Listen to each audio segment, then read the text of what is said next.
The snip of a cable is where the living hell about to be unleashed on the lives of Lorraine and Bill Courier begins. The man breaking into their home is no burglar. He's a killer. He's cut the power lines, he's cut the phone lines, so Bill and Lorraine are effectively completely at his mercy. They heard nothing, suspected nothing. He's completely uninterested in them, their lives, or the devastation that their families will feel if they're harmed. He is as cold-hearted as it gets. He switches on a head torch to help guide him around the house. He's mapped out his every move. He will decide what happens next. He's in total command of his environment, a soldier on maneuvers. Israel Keyes may have killed as many as 11 people, perhaps more. When in custody, he toys with investigators, gives away as little as possible. He has prepared himself to resist interrogation. There were ways that I could manipulate this situation in this case, all the related cases, to my benefit and on my timeline by withholding information and giving information out. Israel Keyes presents a fearsome adversary as detectives try to get inside the mind of a serial killer.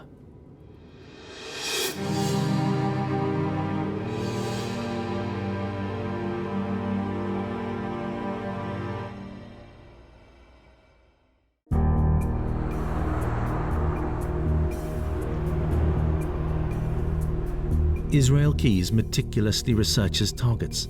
He secretly observes groups of people, eyeing up who might be a suitable victim. He will choose based on the best way of avoiding detection. Serial killers usually target a type of person to kill. They have a profile of who their victims should be. Not Israel. In his case, he just wants to kill. He's actually chasing the kills rather than the high of killing a specific type of person. There's no pattern. He's trying to disrupt that. He chooses by geography. If you are where he decides to hire a car, for example, you're in terrible danger. We know he killed in Alaska and Vermont, and probably 4 more times in Washington state, possibly even overseas. But he teased investigators rather than tell them anything. Did you find any knives in New York or in the boat? Folding knives, about 6 inches long. I may have killed in New York, I may have killed more times than I have said, but I don't want to tell you, not yet. With 3 verified murders and as many as 8 more likely victims, Israel Keyes enjoys the police interview room, an opportunity to show who's boss, to be in control. Well, like I've said all along, my cooperation on other crimes is dependent on what's going on with crimes that I'm already charged with. So. And I've said that all along. He uses the interrogation room like a stage. He's very much in control. He's got the information, but he doesn't tell them. He hints. He doesn't say, I'm not going to say. He hints. He sends them off in the wrong direction. He comes back. He's very much wanting to eke this out, to be in control. What made Israel Keyes the killer he became? He has no reason to murder any of his victims. They don't owe him money. They're not former lovers. They have not offended him in any way. He does not hate any of them. He is a multiple murderer who simply wants to slaughter and not get caught. He is as dangerous an animal on the planet.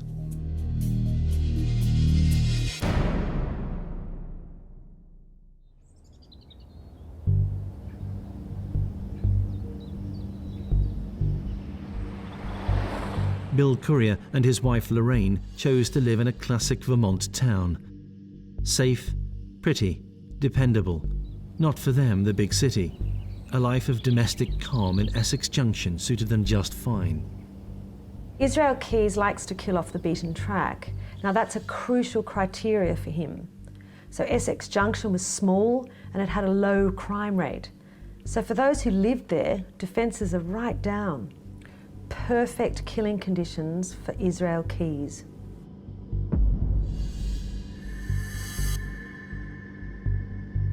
The way that he went about attacking Bill and Lorraine was kind of with military precision. You know, he's prepared. He cuts the phone lines, cuts the electrical lines, ensures that he's not making any noise, breaks into the house without them noticing. He's in control. So the trap that Bill and Lorraine are in is not of their own making. They live in the wrong place at the wrong time.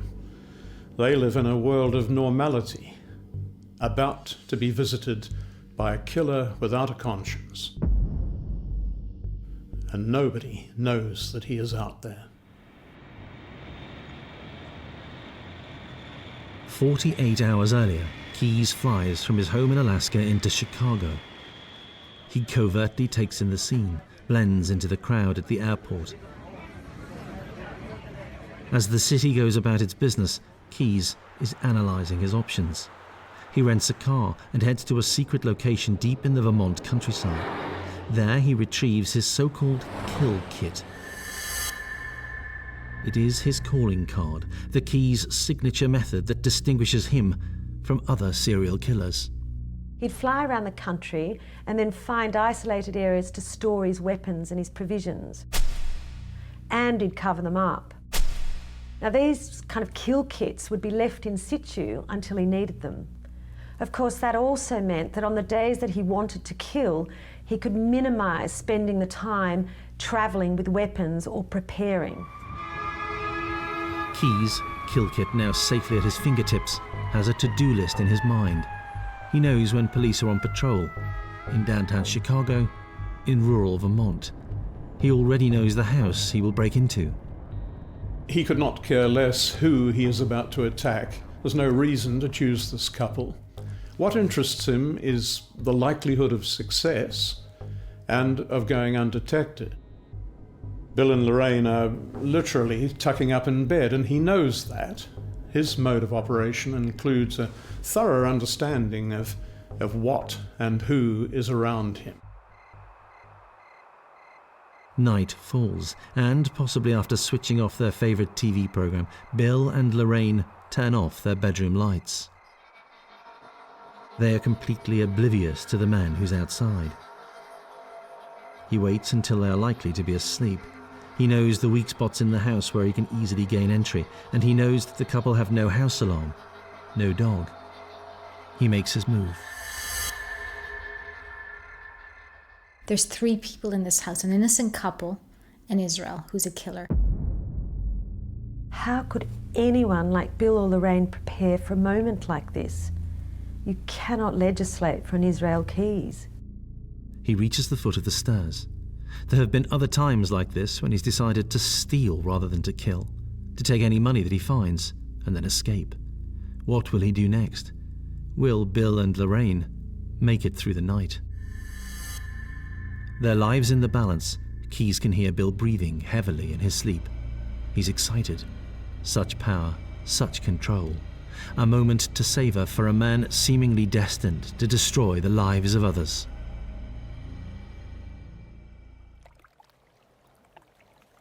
Israel Keyes' terrifying personality takes shape in Utah, where his Mormon parents decide to homeschool him. A move to the rural state of Washington follows. So as a child, he didn't come into contact with a lot of people.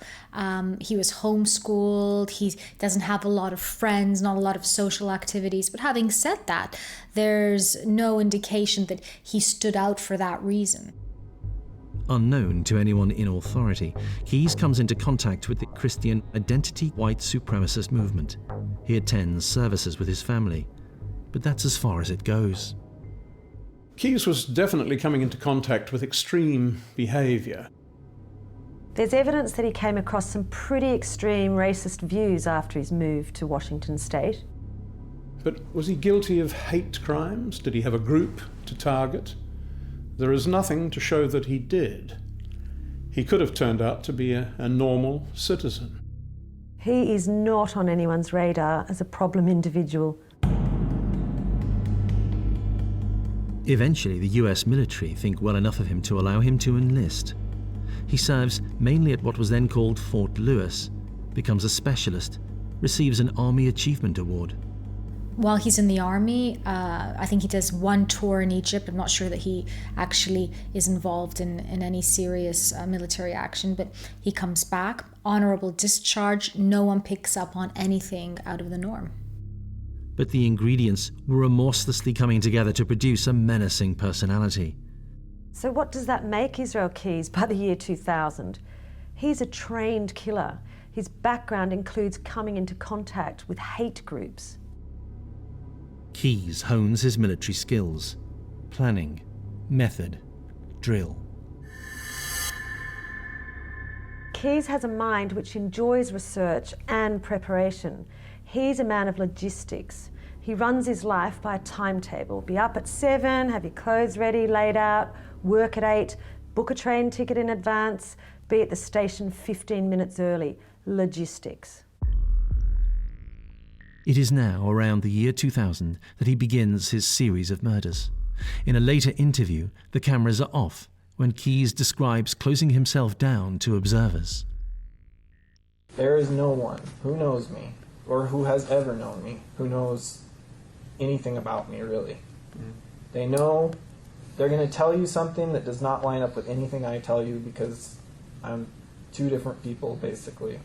And the only person who knows about what I'm telling you, the kind of things I'm telling you, is me. How long have you been two different people? Long time. 14 years. Keyes becomes nomadic, living in cabins in Washington woods, on boats, wherever he can't easily be traced. It is now he begins to kill. I hit somebody in the head, so. One of the great mysteries of the Israel Keyes story is, who did he kill? At this point, it now looks certain that he killed about 4 people. He claims to have murdered 4 times, and the police believe him, but they don't actually know who or where the bodies are. He admits to disposing bodies somewhere in the countryside or in lakes. He won't say who he's killed or exactly where their bodies might be. He also reveals that he became concerned that his victim count might attract attention, so he makes another decision. Henceforth, he will kill outside of whichever state he chooses to live. He recognizes that if he carries on killing in Washington, eventually someone will become suspicious. What he does from then on is to fly out of the state, kill and return. And he will always pay cash to avoid leaving a digital trail. Which makes Keyes even more difficult to trace. As Bill and Lorraine turned in on the night of June 8, 2011, they were just 2 of millions of Americans who knew nothing of the man who was behaving like a sleeper, primed, always ready to kill as soon as he decides to. The police are not on his trail that night in Vermont. No extra patrols to protect the neighborhood. He has killed multiple times in 2011 as he walks up the stairs in the home of Bill and Lorraine Courier. It's a warm evening in Essex Junction. Bill and Lorraine are covered only with sheets as Keyes opens the door to their bedroom. He looks at them both, stops when he hears a creak from the floor, glances behind him. It is 3 a.m. He is relaxed. Israel can always relax when the pressure's on. He gets ready to pounce.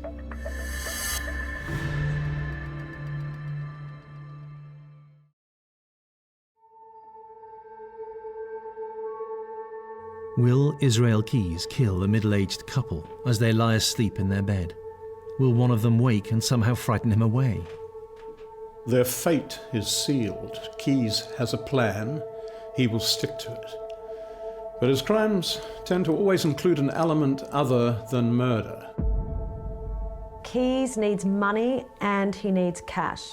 If he's going to be flying here and there to kill people, he's got airfares, hire car bills, fuel charges. Could Bill and Lorraine's home be a source of more cash?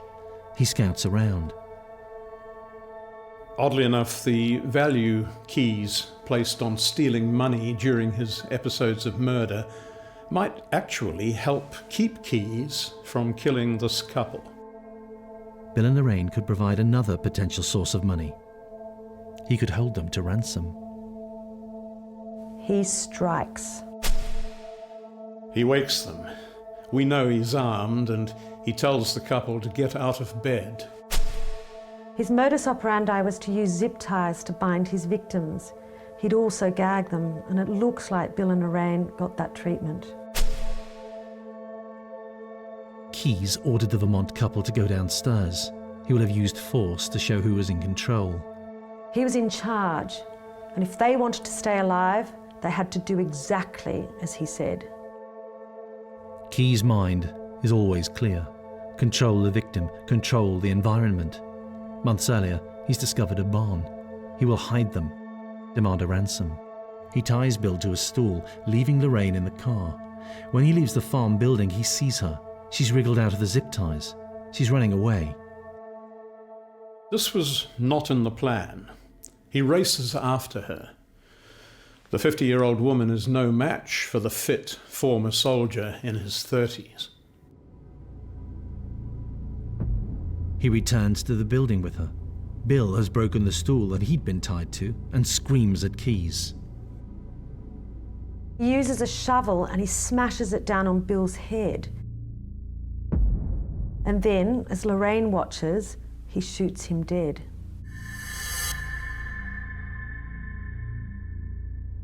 Lorraine would be sexually assaulted and then strangled to death. Keyes' planning had not legislated for a couple who would not give in easily. Keyes bundles the bodies into refuse bags, drives hundreds of miles to upstate New York, and disposes of them. He's the only one who knows where. He will release that information when it suits him, and if it's certain that it's good for his image. Right, my concern, the problem is nowadays, the more stuff my name is attached to, the more likely it is that somebody's going to try to do some kind of stupid frickin' TV special, or, you know how it is nowadays, like with all this true crime bull that people are obsessed with, and that's Keyes became unhappy at how information was reaching the media. He continued to refuse to reveal where Bill and Lorraine's remains are buried. The only reason the Courier case has even become an issue is because of me wanting to keep control of that situation before it became a situation. Self-control has been a key part of Keyes' life for a long time. He has an obsession with solitude, and to a large extent an obsession with total control over his environment, not just what he sees, but what he hears, what he feels. He needs that space. Detectives knew that if they could uncover the locations Keyes had buried his so-called kill kits, they would then know that he'd killed in that area. But his knowledge gives him power. Power he uses. Keyes had travelled the country depositing these so-called kill kits near to where he will find a victim to murder. Police need that evidence. He doesn't stonewall. He prefers to cause as much disruption as possible. He tells them there's one at the foot of a mountain range upstate in New York, or by a lake. He'll give them just enough information to mean that tens of thousands of hours are spent tracking the kill kits down. And all the time, he's sitting in his cell, pulling the strings, creating the moments. Keyes was involved in a standoff. The control of information extends his mastery over events. During his life, he'd had relationships, became a father.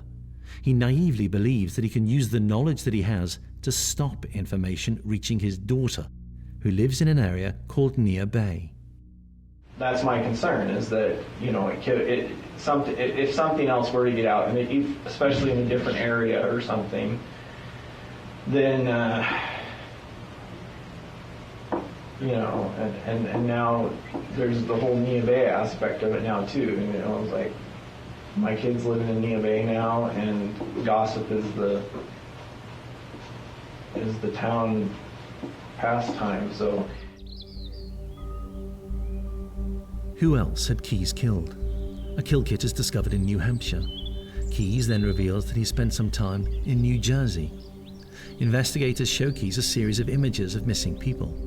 As he sees one picture, an old, degraded snap of a woman called Deborah Feldman, he pauses as if in recognition. Deborah Feldman was a perfect fit for Keyes' own unique victim profile. Because first of all, she was in the right place. She was near the kill kit that he'd stashed away so carefully. Secondly, she was one of life's unfortunate drifters. She's an addict, so very easy target. And at this point, what he's doing is he's state hopping. He's going from state to state, trying to rack up murders, in effect. Deborah's life had descended so far that friends and family had deserted her. Her son had pleaded with her to get clean or get out of his life. She turned to prostitution to raise cash for her habit. There are a few more at-risk groups than substance abuse-addled sex workers. As with most things, Keyes never absolutely confirmed to detectives that he occasionally trawled for prostitutes, but it is strongly suspected that he did. On the evening of April 8, 2009, Deborah Feldman was seen walking the streets of Hackensack, New Jersey. Israel Keyes is in town, probably in a car rental, probably looking for a victim, a drifter, someone he can control, and quickly. Feldman was simply in no state to cope with a man like Israel Keyes. She is worthless in his eyes, simply a body to use for his own purposes. Based on an understanding of his methods, a knowledge of Deborah Feldman, and on evidence that Keyes gave himself, detectives have pieced together what is likely to have happened next. Keyes knows the area. He entices the occasional sex worker into his vehicle. Deborah, desperate for money, asks Keyes what he wants her to do. In his car, his kill kit. He drives until a view from his mirror shows an empty road. It is not hard to guess what is going on inside the mind of a serial killer.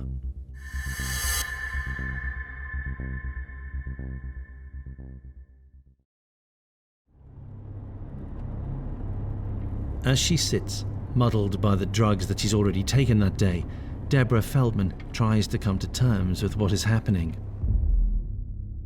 Keyes never reveals the precise details of what he does with Deborah, but he does admit to driving hundreds of miles north, crossing state after state. He will have subdued her. We know he uses violence, immense relative strength against people like Deborah. He punches, he ties his victims' hands. He sexually attacks the women he has chosen as victims. On this long journey, Deborah Feldman will have discovered that to her cost.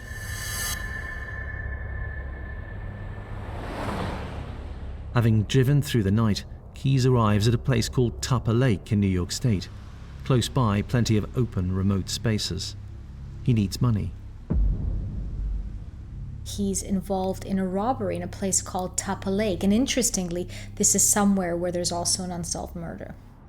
His confirmed presence in Tupper Lake will become vital to investigators as they piece together Keyes' life. The bank robbery places him many miles from where he now lived, with no family or work nearby. As with other women he would target, Keyes' habit was to render them defenseless. Somewhere out in a wooded area of New York State, Deborah Feldman seems certain to have been left, barely if at all conscious, whilst Keyes committed the robbery. Would he return to kill her? Relying on previous scouting trips to the area, he would have chosen a place where the body of Deborah could not easily be found, and where he could carry out whatever he planned, certain that he will not be discovered. You know, it's interesting. We use all these clinical terms. We talk about sociopathy and psychopathy, and we speak about lack of empathy when we're talking about serial killers. We can safely assume that during her long ordeal, Deborah felt frantic fear and agonizing terror at what is happening to her. This is, in reality, probably one of the most horrific things to be confronted with. Somebody that's sitting there across from you, over you, wanting you to perish, to die, wanting to bring your end about, and the amount of fear, and the amount of confusion, and just lack of any sense of reality that must be there for these people must be just horrific. The detail of her ordeal tells us much about the evil of Israel Keyes. An ordeal which ends in her death. The body of Deborah Feldman has never been discovered. Putting all of the evidence together suggests to detectives that she was sexually abused, then strangled. On seeing her snapshot, Keyes simply said, "I don't want to talk about that yet." Keyes did eventually tell investigators that he drove Feldman to Tupper Lake. Now, we know he was there because of the evidence which emerged from the bank robbery. The body of Deborah Feldman is in that area somewhere. Is it in Tupper Lake? Keyes reveals during his interviews a fascination for dumping the bodies of his victims in such places. How long does a body last in a freshwater lake? I mean, because there's no critters that eat It depends how. bodies in freshwater lakes, right? Deep, I learned a lot. Because it depends how deep the Depends how deep it temperature of is, the water. and if the body's contained in something. And it's not critters, it can be like Bacteria. an organ. You know about Lake Crescent in Washington. How deep is it? I think that lake is 500 to 700 feet deep. They've never been to the bottom of it. There's people who've gone off that lake, and they still haven't found their cars or anything. And that's the lake. That's one of the lakes. What we're seeing is a man who's savouring his moment in the spotlight. You listen to him and he sounds composed. He sounds nerveless. I don't know how deep it was. I know the general area, and I had a fish finder, but it didn't register how deep it was. I just know it was over 100 Maxed out feet. at 100 feet. Oh, is that your fish finder goes to 100? I don't remember. I just know if you've been to the lake, you would see what I'm talking about. It drops down like a V. So Again, a tease that her body might be underwater. But that's all he has said about where she and others might be. I think he's getting a lot of pleasure. He's holding court. He's the center of attention. You can see from his body language. So there's this sense of cat and mouse, of giving them a little bit and then taking it back. He's clearly enjoying it. He revels in the human and economic cost of his strategy. I almost feel guilty. Costing the taxpayers a lot of money to find them. I just kept my mouth shut. Keyes' pattern of behavior is unique amongst serial killers. By now, 2009, he's living in Anchorage, Alaska, and choosing victims several time zones away. If anyone was looking into the disappearance of Deborah Feldman, Keyes would simply not be under suspicion. But the meticulous planner has taken risks. Holding up a bank, for example. By the time Deborah Feldman is killed, Keyes is becoming brazen. Is he trying to be caught? Does he want the notoriety? Is there some sense of right and wrong displaying itself by behaving recklessly? Or is he just bloated on his own success, no longer concerned about getting caught? That, for me, is the much more likely scenario.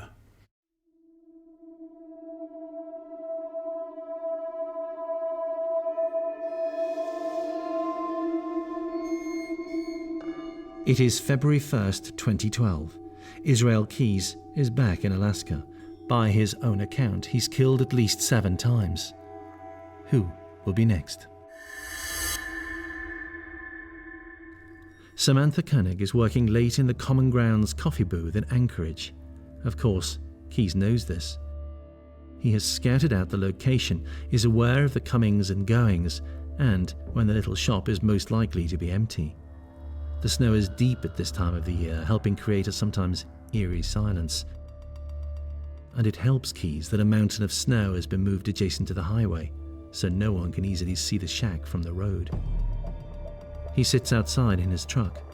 Around 8 o'clock, closing time, surveillance cameras inside the Common Grounds record events. Samantha turns to see Keyes at the counter, ordering a coffee. She gets the drink and can be seen chatting to her customer. The adjacent car park still has a number of vehicles. Keyes is looking around. Are there any witnesses to what's about to happen? The cup is nearly full. Does he want room for cream? She hands him the drink, tells him the price, looks away as he reaches to his pocket, and when she turns around, leans towards the counter to collect the money. He's pointing a gun at her. She reacts physically. She falls backwards. So you see her initially just sort of going about her job, making the coffee, and then she turns around and you see her lift her hands up and fall back. At this point, clearly she recognizes he's got a gun and he wants to harm her. He orders her to switch off the lights, warns her he's tracking every move. She's a girl caught in a moment of absolute terror. Next, he actually forces her to turn around and sit down in the bottom of this cabin. Minutes pass. It is likely that he is emotionless as he tells Samantha what will happen if she does not do precisely what he says. He tells her that he's killed before, that the only way she can stay alive is to obey his instructions. He's glancing around the car park as he talks. If someone appears, he can escape, but nobody does. Samantha is on her own, terrified. Israel Keyes oozes menace. His calmness when holding Samantha Koenig at gunpoint is the same calm that he shows when he's being interviewed by the police. Now add to that level of composure a gun pointed right at you, and you will do exactly what you're told. He knows this moment. He's seen it many times before. Samantha has to believe that her only hope is to submit to his will. It was a ritual for Keyes. He enjoys the precision of his actions. He'd waited until closing time, ensured there was nobody else in the Common Grounds cafe. The area was deserted. Everything was going according to plan. He orders her to empty the cash till. She does so. Over the following moments, she can be seen responding to various instructions. She's told to put something in a refuse bin. She's ordered to sit on the floor of the cabin. She just sits there, prone in the dark, while he tells her to put on her coat. And at this point, she must be realizing that perhaps this isn't a robbery, this is something else. He climbs through the serving hatch. He can't have seen the vehicle which is pulled up behind him as someone is collected. It was his most brazen attack. Would the passerby spot what was happening? They didn't. Keyes clambers into the store. He seems not to have realized there were security cameras, an unusual mistake. He has Samantha at his feet. He gagged her, starts physically manhandling her, and as she's on the floor, he binds her wrists with zip ties. He pulls her to her feet and forces her to the rear door. He checks the cash register and then can be seen exiting out of the back. He drags her to his truck and drives her back to his home.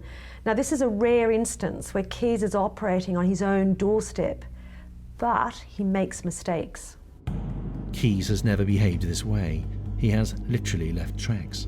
Zip ties with his fingerprints on them have fallen to the floor, and he leaves behind her cell phone. He left Samantha constrained in a shed adjacent to his house and had to return for her mobile phone and the zip ties he had dropped. So at this point, he's driven her out, he's tied her up, and he has to leave and go back and get this mobile phone. So in order to drown out her screams, he puts on this really loud music, but again, very calmly, goes back, gets the phone, and returns.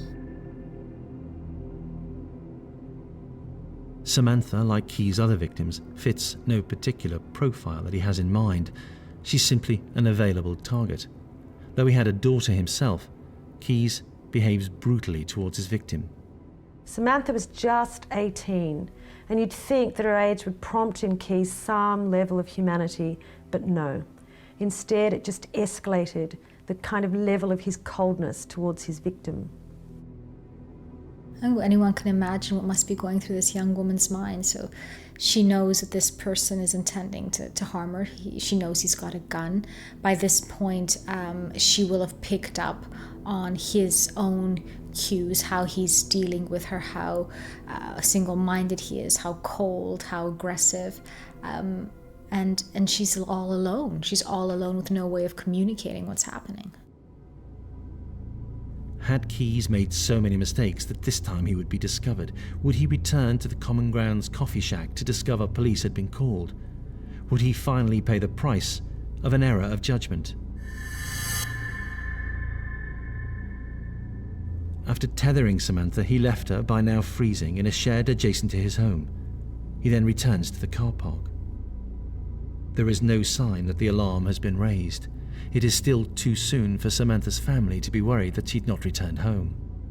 He collects the abandoned zip ties, gathers up Samantha's mobile telephone.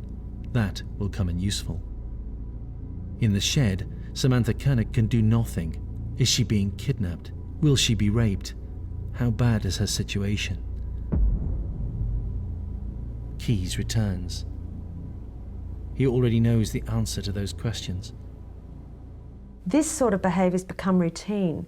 It's just another day at the office for Keyes. I think it's very unlikely that Israel is feeling any empathy at all. He's very single-minded here. He wants to get a kill, and he wants to get away with it. He has not a moment's thought for the girl he has at his mercy. Will he kill her? Will he hold her for ransom? Will he sexually assault her? These are his thoughts, not, I wonder if she is frightened. He described himself at one point as a monster, and that is a fair description. Samantha hears him coming. She's considered the awful options available to her attacker. Which will he choose?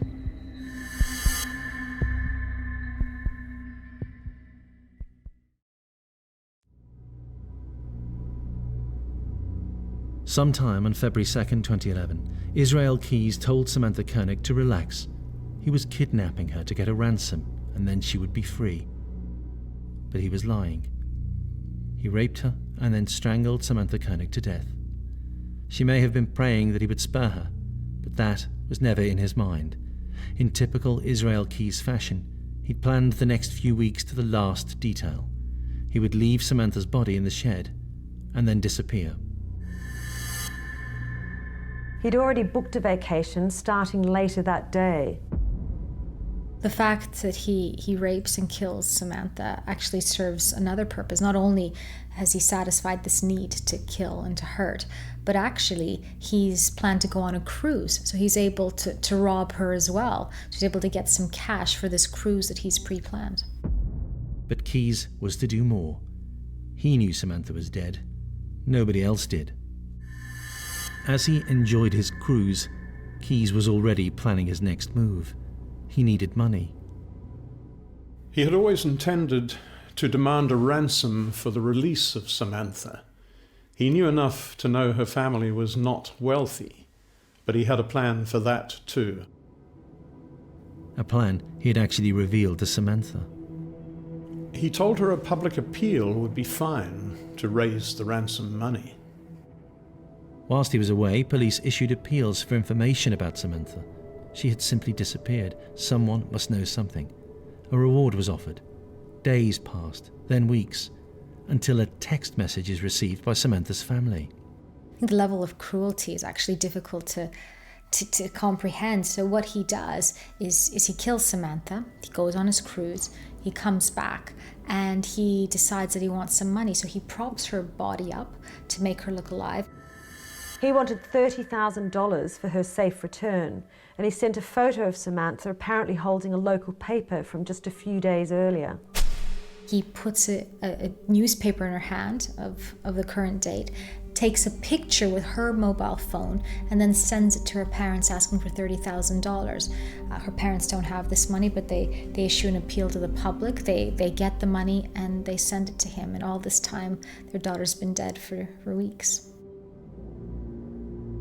It was deposited in Samantha's account, which Keyes now had access to. All the time, Keyes alone knows that Samantha is dead. As more days pass, more weeks, Samantha's family, friends, and the city of Anchorage lost hope that she'd been spared by whoever had kidnapped her. But at least Keyes started making mistakes. When the parents of Samantha electronically transfer the money, the police are then able to see what activity is going on in the account. So every time he withdraws money, depending on where he is in which state, they know where he is. He ends up in Texas, where he's driving. He exceeded by just 3 miles an hour the speed limit in Lufkin, Texas. A police patrol car pulled him in. And inside the car, rolls of cash, a face mask, Samantha's stolen credit card, even her mobile phone. The Israel Keyes series of murders was over. But in many ways, the mystery had just begun. There was little that Keyes could do to back up any claim that he might be innocent. As he sat in the interview room back in Alaska, it became clear that police had the evidence to secure a conviction. Shortly into the interrogation sessions, he began to reveal the truth about a 14-year killing spree. The turning point in his story was a moment when police told him they would be going through his computers. And so began a series of at times oddly jovial verbal bouts as Keyes danced around the facts of his murderous life and interrogators tried to win his confidence. Did you have a place up there that you go to buy guns? No, not in New York. I never bought guns officially. I was always under the table. Keyes would show his frustration that details of the case were leaking out to the media. He wanted to decide how and when that should happen. And he already knew exactly how he wanted to die. The death penalty is what I want. Wanting the death penalty became a crucial part of the interviews. He needed to ensure that the state he'd stand trial in had capital punishment. Alaska and Vermont did not. Washington did. He began manoeuvring the system to his own needs. He really did push the detectives for information about what crimes they knew of. He exchanged information for a purpose. And he began to hint that he might not tell them anything at all. If I'm dead, then the investigation from the federal government's point of view is pretty much closed. 40 hours of toing and froing was to follow before Keyes had the last word on matters. 3 months before his scheduled trial, Keyes managed to smuggle a sharp object into his cell. Then he did what he threatened he would all along. Israel Keyes killed himself. He cut his wrists whilst also hanging himself. His suicide means that it's unlikely we will ever know just how many people Israel Keyes had killed. He didn't put a figure on the number of victims. It was the final act of a man determined that he and he alone should be the master of his destiny. His final triumph, if you like. You can't control me, even when you have me.